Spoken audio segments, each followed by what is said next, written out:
During World War II, the Japanese military deceived, kidnapped, and forced thousands of women into sexual slavery to service its troops. But for many years, Japan attempted to conceal this dark part of its history. Even today, the Japanese government falls short of fully acknowledging these women's suffering. Despite public outcry, it has not offered a formal... Ms. Jong-soon testified that she was first taken to Indonesia when she was 13 in 1937. But Indonesia was a colony of Netherlands until 1941. How did the Japanese military make her a sex slave in Indonesia? Miss Kim Boktan said in France, "I was forced to be a sex slave at the time of Korean War." Wait a minute! Japanese military was defeated and disbanded in 1945. Korean War happened in 1950.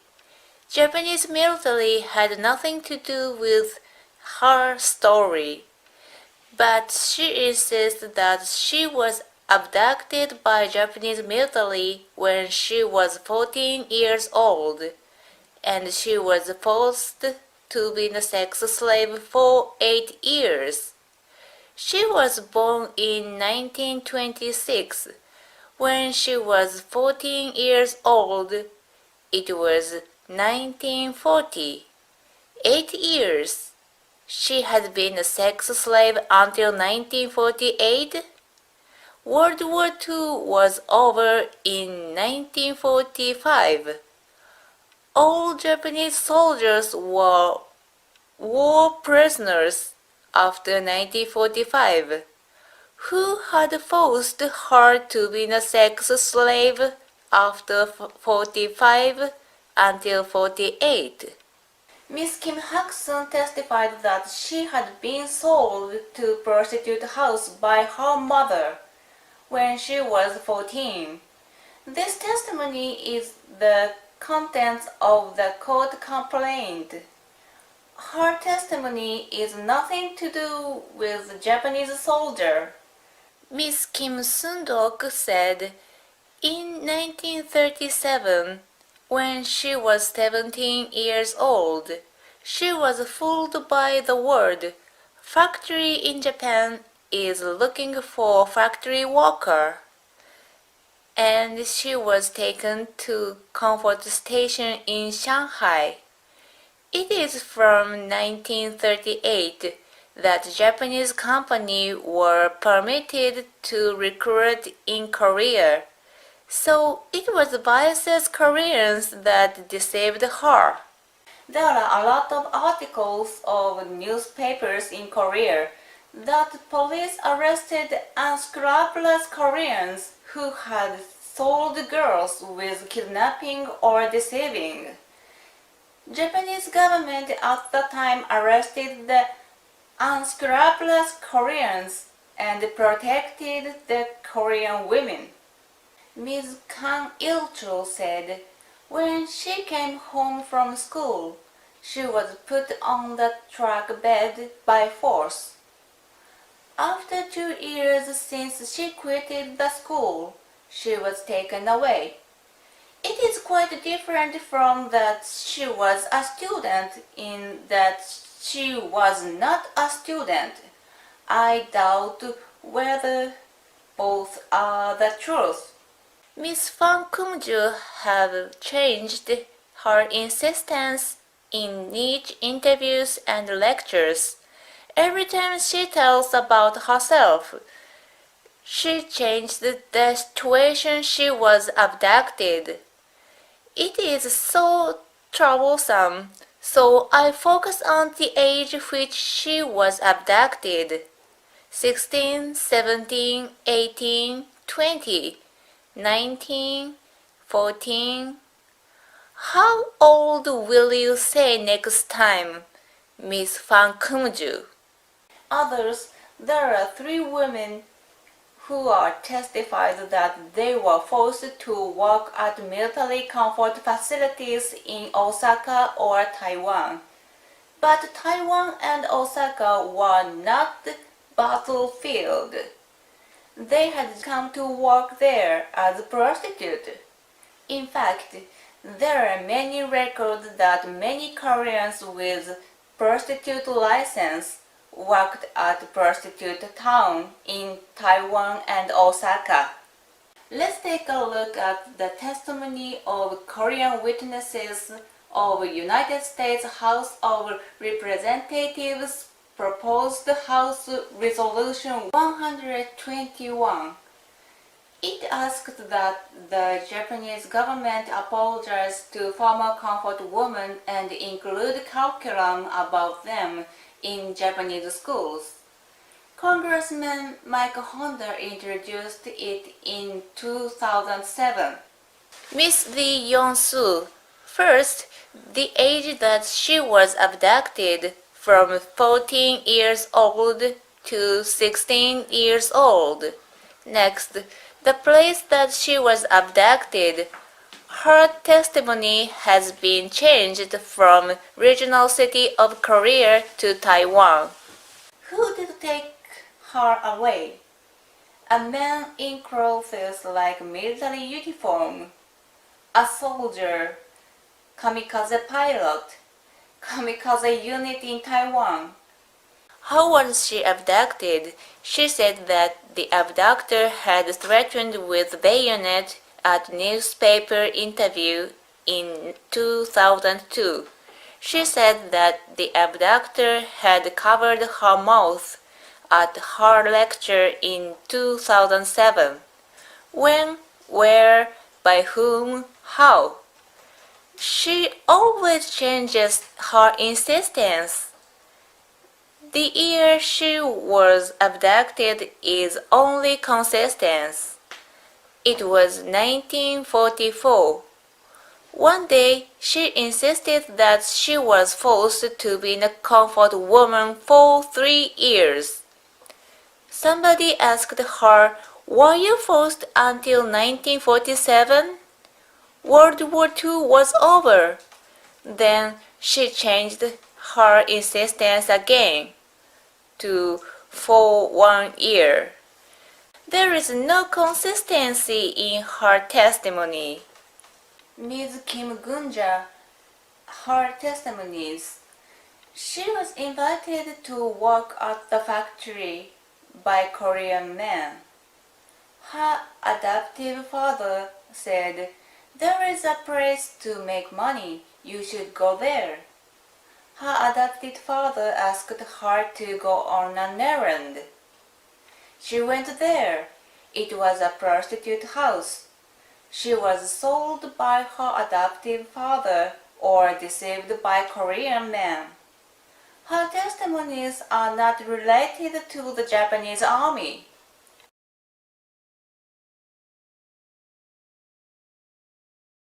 The president of one of Japan's biggest newspapers is in hot water over misreporting of the testimony. The paper is retracting its article. Last month, the newspaper retracted stories it ran on the so-called comfort women issue, saying they were based on a false account. It reported accounts given by a man in the 1980s and 1990s. He said he'd forcibly gathered women on the Korean island of Jeju during World War II and sent them to work in brothels. The paper said it interviewed about 40 people on the island in April and May to confirm his story, but could not find any evidence to support it. The president said he'll set up a panel of outside experts to study the case and its international implications. 従軍慰安婦の流れを整理すると、朝日のですね、上村隆記者、もう水曜日ご覧の方はですね、おなじみの上村記者ですね。義理のお母さんのお写真も紹介いたしました。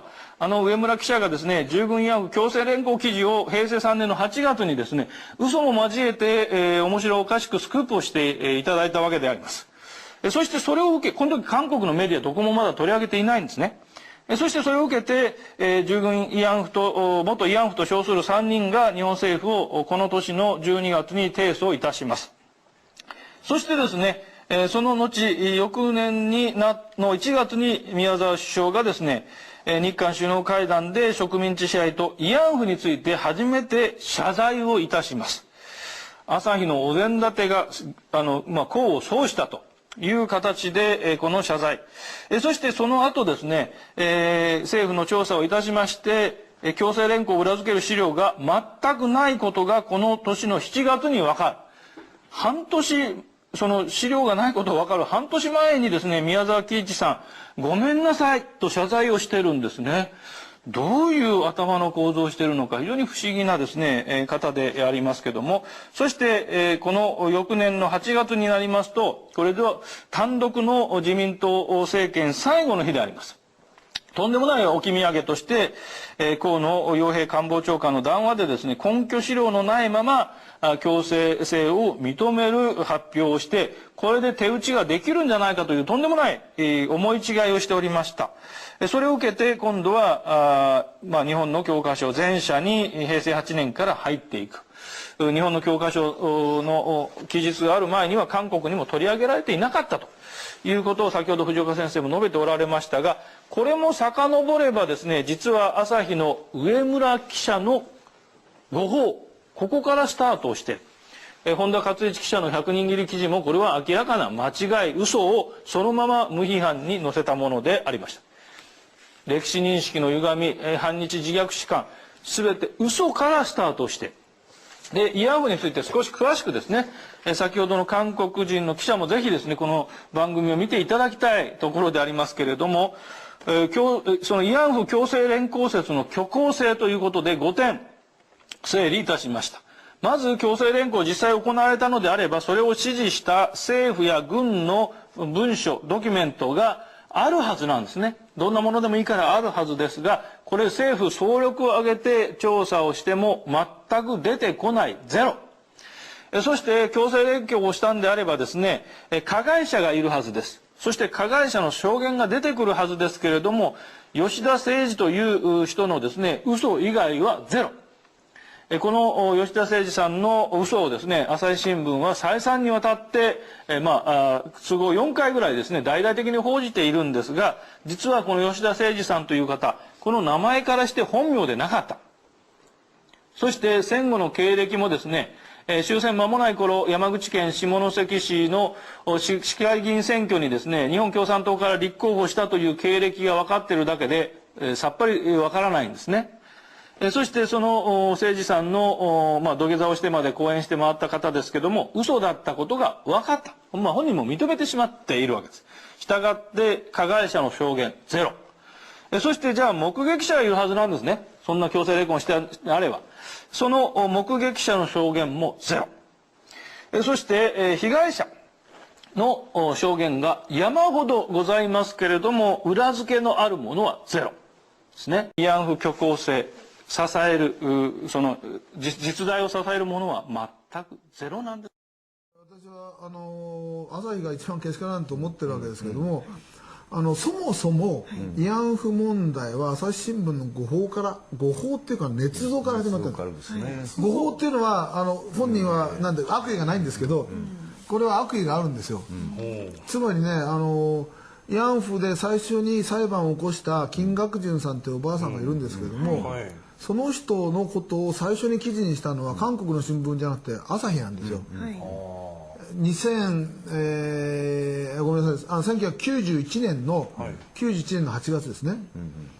でところがそのおばあさんが日本を相手に裁判を起こした訴状を読んでみたらば、私は40円でキーセンに売られましたと。そして私を買った人にキーセンの修行をさせられて、そしてその買った人と一緒に日本軍の基地の近くに行きましたと書いたんですね。ところが人身売買の被害者ですよね。40円で売られたんですから。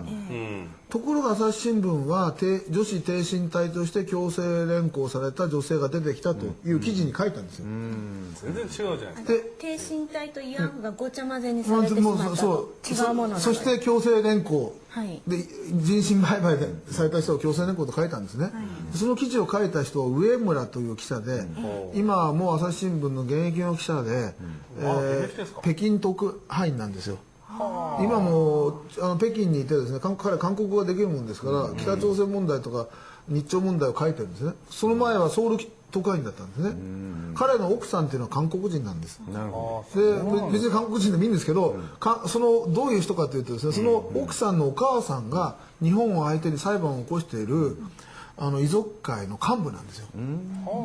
すごいつながりですね。でその遺族会の幹部、義理のお母さんから最初に出てきた慰安婦のおばあさんを紹介してもらって世界的なスクープをかけたわけ。しかしそのスクープで自分の紙面を利用して、自分の義理のお母さんの裁判の有利になるように強制連行されてない人身売買の人を強制連行と書いたんですよ。いまだにそれを訂正してないんです、今現在も。なんでそんな捏造する記者をいまだに朝日新聞は使ってるんですか？ The president of one of Japan's biggest newspapers is in hot water over misreporting of the testimony. The paper is retracting its article.